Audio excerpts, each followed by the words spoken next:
మానవ సంబంధాలన్నీ ఆర్థిక సంబంధాలే అన్న కారల్ మార్క్స్ మాట నేటి సమాజానికి సరిగ్గా సరిపోతుంది.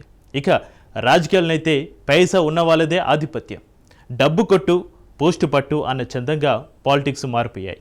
ఆ నియోజకవర్గంలో కూడా అదే పరిస్థితి ఉందట. ఏళ్ల తరబడి పార్టీ జెండా మోసిన వారిని కాదని అర్ధబలం ఉన్న నేతను అందరం ఎక్కించారట.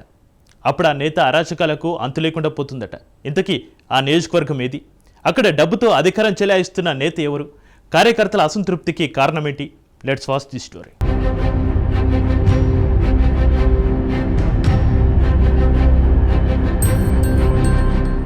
రాజకీయాల్లో మార్పులు వేగంగా వస్తూ ఉంటాయి. కష్టపడి పనిచేయడాలు, నమ్మకాలు, కులం, బలం ఇప్పుడు రాజకీయాల్లో పెద్దగా పనిచేయడం లేదు. డబ్బు బలం ముందు ఇవన్నీ బలాదూరవుతున్నాయి. ఆర్థిక బలం ఉన్నవారికే నాయకులుగా గుర్తింపు, అవకాశాలు వస్తున్నాయి. అందుకు ఆ నియోజకవర్గమే నిదర్శనంగా నిలుస్తోందట. అధినేత తీసుకున్న ఒక్క నిర్ణయం అక్కడి రాజకీయాలను తారుమారు చేశాయట. ఇక కార్యకర్తల పరిస్థితి దయనీయంగా మారిందట. పార్టీని నమ్ముకొని పనిచేయడం కాదు, పార్టీకే డబ్బులు పెట్టగలిగే స్థితిలో ఉంటేనే రాజకీయాల్లో ఉండాలన్న పరిస్థితి స్పష్టంగా కనిపిస్తోందట. ఇది మా పార్టీ అని రొమ్ము విరుచుకొని నిలబడ్డ కార్యకర్త వెన్ను విరిగిపోతుందట. అయినా అధినేత ఏమీ చేయలేని పరిస్థితి ఉందట.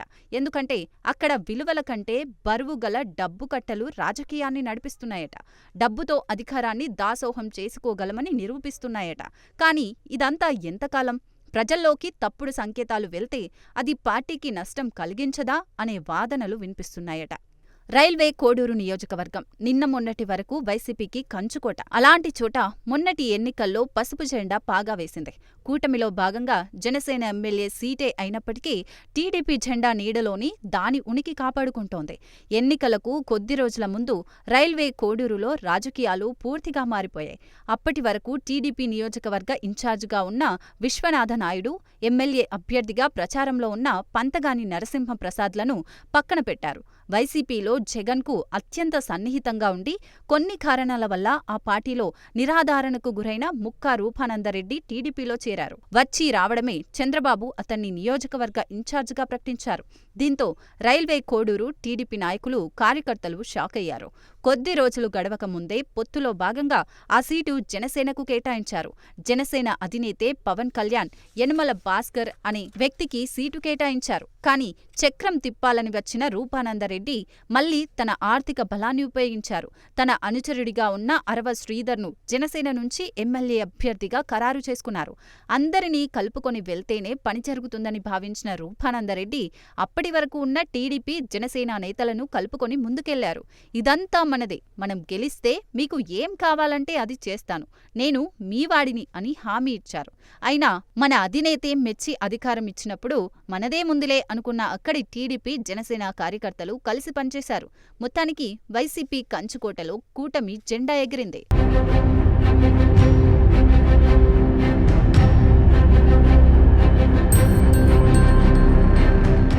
ఏరు దాటేదాకా ఓడమల్లన్న, ఏరు దాటిన తర్వాత బోడిమల్లన్న అన్న చందంగా తయారైందట టీడీపీ నాయకుల పరిస్థితి. టీడీపీ ఇన్ఛార్జిగా ఉన్న ముక్కా రూపానందరెడ్డి అన్నమయ్య జిల్లా అర్బన్ డెవలప్మెంట్ చైర్మన్ పోస్టు తెచ్చుకున్నాడు. ఇక జనసేన ఎమ్మెల్యేగా ఉన్న అరవ శ్రీధర్ పూర్తిగా తన మనిషే కాబట్టి తనకు తిరుగులేదనుకున్నాడు. టీడీపీ కార్యకర్తలను, నాయకులను మెల్లగా దూరం పెడుతూ పాత వైసీపీ నేతలను తన వెంట తిప్పుకుంటున్నారన్న చర్చ జోరుగా సాగుతోంది. వైసీపీ తరపున గత ఎన్నికల్లో ఏజెంట్లుగా కూర్చున్న వారే ఇప్పుడు గ్రామాల్లో చక్రం తిప్పుతున్నారట. ఇదేంటని ఇన్ఛార్జి రూపానందరెడ్డిని అడిగితే అడిగిన టీడీపీ కార్యకర్తలపై ఎస్సీ, ఎస్టీ కేసులు పెట్టిస్తున్నారంట. చాలా కాలం తర్వాత తమ పార్టీ రైల్వే కోడూరులో గెలిచిందని సంబరపడ్డ టీడీపీ కార్యకర్తలు రూపానందరెడ్డి చేస్తున్న అణచివేతలు తట్టుకోలేకపోతున్నారట. అందుకే నియోజకవర్గ సమన్వయ కమిటీ సమావేశం నిర్వహించడానికి వచ్చిన జిల్లా ఇన్ఛార్జ్ మంత్రి బీసీ జనార్దన్ రెడ్డి ముందే రెండు వర్గాలు కుమ్ములాడుకున్నాయి. టీడీపీ కార్యకర్తల ఆవేశానికి రూపానందరెడ్డి కార్యాలయం బద్దలైంది. అయినా కూడా అధిష్టానం పట్టించుకునే పరిస్థితుల్లో లేదంటున్నారు అక్కడి నాయకులు. టీడీపీ నాయకుల అసంతృప్తికి జనసేన నేతలు కూడా తోడయ్యారు. దీనిని అదునుగా తీసుకొని గొడవ చేసిన నాయకులను పార్టీ నుంచి సస్పెండ్ చేపించడం కోసం రూపానందరెడ్డి తీవ్రంగా ప్రయత్నాలు చేస్తున్నారంట. తనను వ్యతిరేకించే వారిని పార్టీ నుంచి తరిమేసి ఆ ప్లేస్లో వైసీపీ వారిని పెట్టుకోవాలన్నది ముక్కా రూపానందరెడ్డి ఆలోచనట. ఈ విధంగా టీడీపీని వైసీపీ నేతలు కబ్జా చేసే ప్రయత్నం చేస్తున్నారని టీడీపీ నేతలు ఆరోపిస్తున్నారు. వీరిని నమ్మి చంద్రబాబు ముందుకు వెళ్తే రాబోయే ఎన్నికలకు ముందు వారంతా తిరిగి వైసీపీలోకి వెళ్తారని, అప్పుడు టీడీపీ జీరో అవుతుందని అంటున్నారట.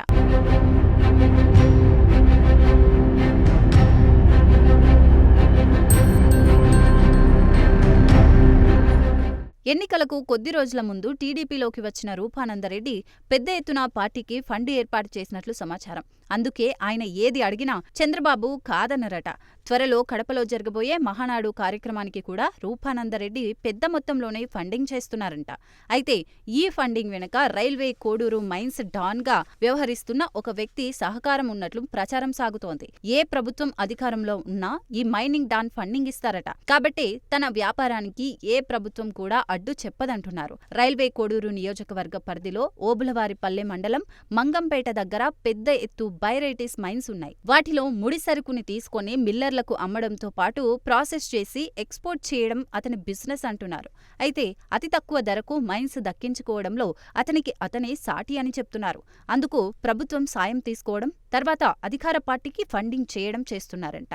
ఈ మాత్రం దందా తమకు చేతకాక వైసీపీ నుంచి వచ్చిన రూపానందరెడ్డిని తెచ్చిపెట్టుకున్నారని వాపోతున్నారంట అక్కడి తెలుగు తమ్ముళ్ళు. అంతేకాకుండా ఫండింగ్ ఏర్పాటు చేసే మైన్స్ డాన్ త్వరలోనే రాజంపేట టీడీపీ ఇన్ఛార్జిగా కూడా రాబోతున్నట్లు సమాచారం.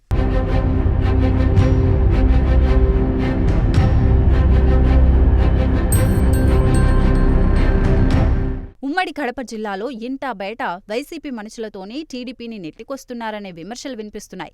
వీరంతా తిరిగి వైసీపీలోకి వెళ్తే సైకిల్ పార్టీ తీవ్రంగా నష్టపోయే ప్రమాదం ఉంటుందనే టాక్ వినిపిస్తోంది. ఇదే తీరు కొనసాగితే భవిష్యత్తులో ఇక్కడ పార్టీకి పనిచేసేవారే ఉంటారంటున్నారు. అధికారంలో ఉన్నప్పుడైనా నిజమైన కార్యకర్తలను, నాయకులను చేరదీసి ధైర్యం చెబితే టీడీపీ బలపడే అవకాశముందంటున్నారు. చూడాలి మరి టీడీపీ అధిష్టానం ఎలాంటి నిర్ణయం తీసుకుంటుందో.